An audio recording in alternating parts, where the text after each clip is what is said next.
بسم اللہ الرحمن الرحیم.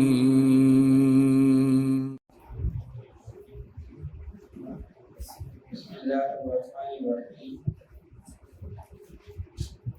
سورۃ البقرہ کی آیت نمبر 23 تک ہم پڑھ چکے ہیں. تو اگلی آیت اس کا تعلق پچھلی آیت کے ساتھ ہی ہے. اعوذ باللہ من الشیطان الرجیم. فَإِن پھر اگر لم تفعلوا لم نہیں تفعلوا تم نے کیا یا نہ تم کر سکو. فَإِن لم تفعلوا کیا نہ کیا یا کیا نہ کر سکو. جو تمہیں چیلنج دیا گیا ہے کہ کوئی ایک صورت یہ ہے تم کہتے ہو کہ اصل میں یہ ان کو چیلنج اسی لیے دیا گیا کہ وہ یہ کہتے تھے کہ نعوذ یہ کلام نبی کریم صلی اللہ علیہ وسلم نے خود بنا لیا. تو اللہ تعالیٰ نے ان کو چیلنج دیا کہ نبی کریم صلی اللہ علیہ وسلم جنہوں نے 40 سال عمر تم نے گزاری ہے اور تم خود ان سے واقف ہو کہ وہ کبھی جھوٹ نہیں بولا انہیں کبھی ہمارا کچھ تعلق نہیں کی. دوسرا یہ ہے کہ اس 40 سال کی عمر میں ان کی جو کیفیت رہی نہ وہ پڑھنا جانتے تھے نہ لکھنا جانتے تھے. ایک ایسا شخص جس کو تم سچا بھی کہتے ہو پھر وہ ایسا شخص ہے کہ لکھنے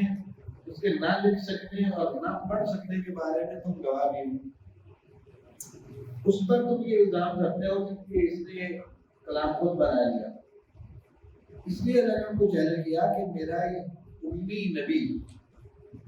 جو پڑھنا لکھنا نہیں جانتا ہے اس کو تم کہتے ہو کہ اس نے یہ قرآن خود بنا لیا. تو تم اپنے ادیبوں کو اپنے مفکروں کو اپنے جو عربی زبان کے ماہرین ہیں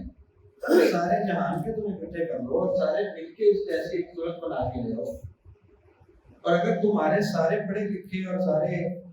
جو ادیب لوگ ہیں وہ سب مل کر اس جیسی ایک صورت بھی اگر بنا کر لے آئیں تو چلیں تمہارا یہ جو الزام ہے اس میں کوئی صداقت تسلیم کر لی جائے. اور اگر تم ایسا نہ کر سکو یہ اللہ تعالیٰ نے اس کے حوالے سے بتا پھر اگر لم تفعلوا نہ تم کر سکو اور ساتھ یہ بھی فرما دیا کہ ولن تفعلوا اور ہرگز نہیں تفعلوا تم کر سکو گے. یعنی ساتھ چیلنج دیا ساتھ یہ بھی فرما دیا کہ ہو بھی نہیں سکتا کہ تمہیں کر سکو. اگر تم نہ کر سکو اور ہرگز نہیں تم کر سکو گے فاتقوا پھر ڈر جاؤ. پھر یہ مان لو اس بات کی حقیقت ہے کہ اللہ کا کلام ہے اور اللہ کے کلام کے منکر ہو کر تم اپنے لیے پھر وہ جہنم کی آگ کیوں مول لے رہے ہو. اگر تم نہ کر سکو اور یہ اتنی بات ہے کہ تم نہیں کر سکو گے اور ہرگز نہیں تم کر سکو گے تو فاتقوا پھر بچ جاؤ. النار آگ سے التی وہ جو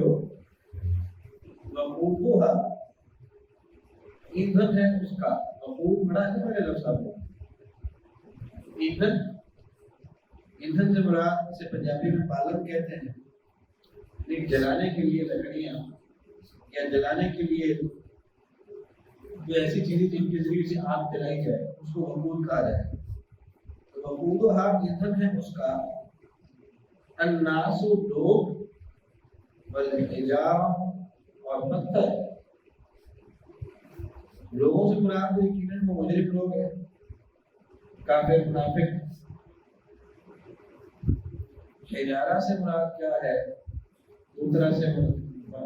بات دیتے ہیں. ایک تو یہ ہے کہ وہ بت جن کی پوجا کی جاتی ہے وہ پتھر بھی جہنم میں پھینکے جائیں اور اس کا مقصد پھینکے جانے کا یہ ہوگا کہ جو لوگ ان کی پوجا کرتے تھے ان کی تصویر کہ دیکھو تم بھی جا رہے ہو جہنم میں تمہارے جن کو خدا سمجھتے تھے وہ نہیں. دوسری جو اس کی تفسیر ہے وہ یہ ہے کہ آگ میں وہاں پہ گندم کے فاسفورس کے پتھر ہوتے ہیں. فاسفورس آپ کو پتہ ہے وہ بھڑکنے والی چیز ہے اور آگ کو اور زیادہ بھڑکانے والی چیز ہے.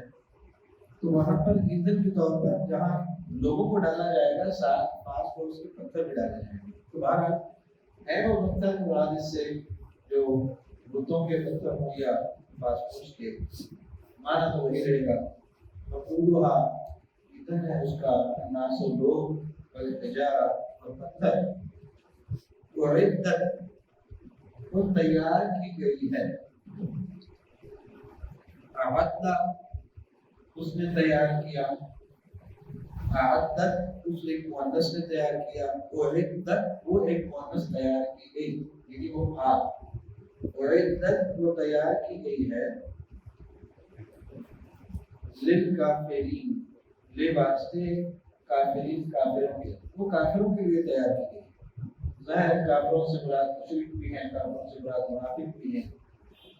تمام جو سچے عقائد کے منکر اور اللہ کی ہدایت کے منکر, ان سب کافروں کے لیے وہ آگ اللہ نے تیار فرمائی ہے. اللہ تعالیٰ ان کو چیلنج کرنے کے بعد فرماتے ہیں کہ جب تم اس چیلنج کو پورا نہ کر سکو اور یہ یقینی بات ہے تو نہیں کر سکو, پھر اس جہنم سے آگ سے بچنے کی سبیل کر لو, پھر بچ جاؤ اس سے بھی قبول کر لو اس کو اللہ کی ہدایت کو, اور اپنے آپ کو اپنی اولادوں کو نسلوں کو جہنم سے بچاؤ. تو کافروں کے لیے تیار کی گئی ہے اس کا ایندھن لوگ اور پتھر. تو اللہ تعالیٰ کے قرآن پاک میں یہ اسلوب ہے جہاں کہیں بھی اللہ تعالیٰ اپنے عذابوں کا تذکرہ فرماتے ہیں تو اللہ کوئی علم ہے اور یہ حقیقت بھی ہے. جو اللہ کے بندے ہیں وہ اللہ کے عذابوں پر یقین کی وجہ سے اللہ تعالیٰ کے عذابوں کا تذکرہ سن کے ان کے دل ڈر جاتے ہیں. خود نبی کریم صلی اللہ علیہ وسلم صحابہ کرام کے عذاب کی آیات آتی تو اللہ تعالیٰ سے اس کی پناہ مانگتے کہ اللہ ہمیں ان سے واپس کرنا. تو ہمیں بھی یہ جیسے عذاب کی آیت آئی ہے تو اللہ تعالیٰ نے بتا دیا کہ اس کا لوگوں نے اور پتھروں نے بتایا, اور ہم بھی تو لوگوں میں سے ہیں, تو اللہ تعالیٰ سے دعا کریں کہ اللہ ہمیں ان سے لانا, اللہ تعالیٰ جواب یا اللہ ہمیں ان سے لانا. تو کیونکہ ایماندار جو ہیں ان کے دل خوفزدہ ہو جاتے ہیں, تو ان کی تسلی کے لیے اللہ تعالیٰ ساتھ ہی جو ایماندار لوگ ہیں ان کے لیے جنت کی بشارت کا تذکرہ فرماتے ہیں تاکہ ان کو حوصلہ اور تسلی ہو جائے. وبشر اور آپ خوشخبری دے دیجیے اللہ زینا ان لوگوں کو آمانو جو ایمان لائے, وعملوا الصالحات اور عمل کیے انہوں نے نیک.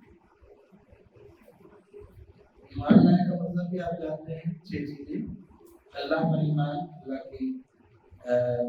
سارے نبیوں پر ایمان, ساری کتابوں پر ایمان, اللہ کے فرشتوں پر ایمان, مرنے کے بعد جی اٹھنے پر ایمان, اور اچھی اور بری تقدیر پر ایمان. اور اس کا مطلب صرف مان لینا نہیں, دل میں یقین ہونا ہے, یہ ایمان ہے. تو ان کو بشارت دے دو, خوشخبری دے دو جو ایماندار بن گئے. ظاہر جو ایماندار ہے اس کے دل میں اللہ کی ذات کے وجود کا اور اس ذات کی کبریائی کا اور اس کی توحید کا یقین ہے. اللہ کے رسول کی رسالت اور سارے نبیوں کی رسالت کو ماننے والا, قرآن کو اور ساری کتابوں کو ماننے والا ہے, آخرت کو بھی مانتا ہے, اللہ کے فرشتوں کو مانتا ہے, اچھی تقدیر کو مانتا ہے. ایسا بندہ پھر جو ہے وہ اگر اس کا ایمان سچا ہے تو وہ لازم اس کو نیک اعمال پر مجبور کرتا ہے. ایمان کا لازمی نتیجہ جو ہے وہ نیک اعمال ہے, اور نجات کے لیے ایمان کافی نہیں ہے, عمل صالح کا ہونا ضروری ہے. اس لیے اللہ تعالیٰ نے فرمایا کہ بشر الذین, اور بشارت دے دیجیے ان لوگوں کو آمنو جو ایمان ہے, وعملوا الصالحات اور عمل کیے انہوں نے نیک, ان یہ کہ لہم واسطے ان کے جنات باغات ہیں, تجری چلتی ہیں من تحتہا کے نیچے سے الانہار نہریں, کلما جب بھی یا جب کبھی, جب بھی کلما رزقو وہ رزق دیے جائیں گے, منہا اس سے, یعنی ان جنتوں میں, من ثمرات پھلوں سے, رزق رزق, قالو کہیں گے هذا الذی, یہ تو وہی ہے جو رزق دیے گئے ہم, من قبل پہلے سے، وَأُوتُو عطا آیا، آتا اس نے دیا، اوتو وہ دیے گئے، اوتو اور وہ دیے جائیں گے، بہی ساتھ اس کے، متشابہہ مشابہ، متشابہ ملتا جلتا، مطلب جنت میں اگر کہا جائے کہ وہ ان کے لیے سیب لائے جائے، وہ کہے کہ سیب تو دنیا میں بھی کھاتے تھے، اصل میں جنت کے جو پھل ہیں ان کے صرف نام اور شکلیں وہ انہی والی ہیں جو جن کو لوگ پسند کرتے ہیں، لیکن کوالٹی اور ذائقہ اور ان کی جو مٹھاس اور ان کے اندر جو بھی اللہ تعالیٰ نے اعلیٰ اس کا معیار رکھا ہے وہ ایسا ہے کہ کسی کان نے کبھی سنا نہیں، کسی آنکھ نے کبھی دیکھا نہیں ایسا، اور کسی زبان پہ کبھی تذکرہ بھی اس کا نہیں آیا، کسی ذہن میں کبھی خیال بھی نہیں آیا وہ کتنی شاندار چیز ہو سکتی ہے جو جنت کی چیزیں شاندار ہیں۔ اس لیے اللہ تعالیٰ فرماتے ہیں کہ وہ یہ کہیں گے کہ یہ تو وہی ہے جو ہم پہلے رزق دیے گئے تھے، اور وہ اس لیے کہیں گے کہ ان کو ملتا جلتا دیا جائے گا، وہی نام ہوں گے، اسی طرح کی شکل ہوگی، اس وجہ سے یہ سمجھیں گے کہ یہ وہی ہے جو ہمیں پہلے رزق دیا گیا، حالانکہ جب وہ کھائیں گے تو ان کو اندازہ ہوگا کہ وہ تو کوئی چیز ہی نہیں تھی دنیا کے پھل ہے، آخرت کی جنت کی نعمت تو وہ ان کا کوئی مقابلہ نہیں ہے دنیا کی نعمتوں کے ساتھ۔ اور اس کی طرف کے ساتھ فرمایا کہ بلہم اور واسطے ان کے فیہا ان میں یعنی ان باغات میں ازواج بیویاں ہیں، مطہرۃ پاکیزہ،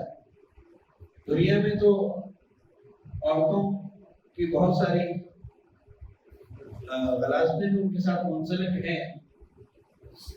پخانہ ہے، پیشاب ہے، پسینہ ہے، حیض ہے اور دیگر معاملات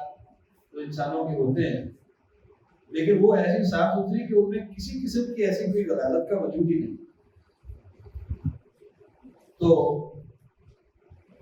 دنیا میں عورتوں کے سبب اپنا ایمان خراب کر بیٹھنے والے اور اپنی آخرت خراب کر بیٹھنے والے، وہ ایک دنیا کی جو کم درجہ عورتیں ہیں، ان کی وجہ سے اللہ کو اور اللہ کو ناراض کریں اور اس کے رسول کے حکموں کی نافرمانی کریں۔ اس کی وجہ ان کو چاہیے کہ وہ جو جنت کی اعلیٰ برے اللہ نے تیار کر رکھی ہیں بغیر کسی اس قسم کی ناپسندیدہ چیز کے، وہ پاکیزہ بیویاں ان کے لیے تگ و دو کرے تاکہ اللہ تعالیٰ کو ان کی نصیب میں کر دے۔ یہ دنیا تو چھوٹ ہی جانی ہے، یہ تو ختم ہو جانی ہے کسی بھی لمحے۔ تو ازواج اور بیویاں ہیں مطہرۃ پاکیزہ، نہ ان کی کوئی دھوپ، نہ زکام، نہ کوئی پسینہ، نہ غلاظت، کسی قسم کی کچھ نہیں، وہ اللہ تعالیٰ نے کوئی اس طرح کے ہر آلائے سے پاک بنایا ہے۔ وہم اور وہ لوگ، وہ جنتی، وہ جن کو یہ بشارت دی جا رہی ہے، اہل ایمان نیک اعمال کرنے والے، وہم اور وہ فیہا ان میں، ان باغات میں، ان جنتوں میں، خالدون ہمیشہ رہنے والے ہیں۔ تو اللہ تعالیٰ یہ ایمانداروں کو صحیح دیتے ہیں کہ جب تم صاحب ایمان ہو، نیک اعمال کرتے ہو تو پھر تمہیں گھبرانے کی ضرورت نہیں ہے، پھر وہاں اعلیٰ قسم کے پھل بھی ہیں، پاکیزہ بیویاں بھی ہیں، اور ہمیشہ کی عیش اور آرام کی زندگی ہے۔ ان اللہ بے شک اللہ لا یستحیی نہیں وہ شرماتا، ان یضرب کہ وہ بیان کرے، مثلا مثال، ویسے جو لائنز کے ساتھ 6 لائنیں ہو گئی ہیں، یہاں بس کرنا چاہتے ہیں بس کر دیتے ہیں، تو یہ آیت تو صحیح ہے۔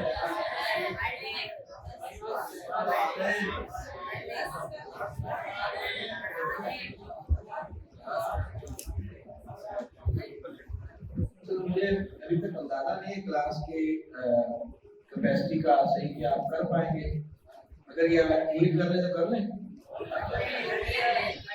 کتنے لوگ کہتے ہیں کہ یہ آیت پوری نہ کرے وہ ہاتھ کھڑا کرے؟ جی بس یہیں پہ روکتے ہیں، جو آیات آج پڑھی ہیں جن کو آپ دوہرا لیجیے۔ اعوذ باللہ من الشیطان الرجیم فَإِن لَمْ تَفْعَلُوا فَإِن پھر اگر لَمْ تَفْعَلُوا نہ تم کر سکو وَلَن تَفْعَلُوا اور ہرگز نہیں تم کر سکو گے فَاتَّقُوا پس بچ جاؤ النَّارَ آگ سے الَّتِي وہ جو وقودها ایندھن ہے اس کا الناس لوگ والحجارہ اور پتھر عدت کو تیار کی گئی ہے للکافرین کافروں کے لیے وبشر الذین اور خوشخبری دی دو ان لوگوں کو آمنوا جو ایمان لائے وعملوا الصالحات عمل کیے انہوں نے نیک ان یہ کہ لہم واسطے ان کے جنات ایک باغات ہیں تجری چلتی ہیں یا جاری ہیں من تحتها ان کے نیچے سے الانہار نہریں کلما جب بھی رزقوا رزق دیے جائیں گے منہا اس میں من ثمرۃ پھلوں سے یہ پھلوں سے رزق قالوا کہیں گے هذا الذی یہ وہ ہے جو رزقنا رزق دیے گئے ہم من قبل پہلے سے وقوتو اور وہ دیے جائیں گے وہی ساتھ اس کے متشابہہ ملتا جلتا مشابہ ولہم اور واسطے ان کے فیہا ان میں ازواج بیویاں ہیں مطہرۃ پاکیزہ وہم اور وہ فیہا ان میں خالدون ہمیشہ رہنے والے ہیں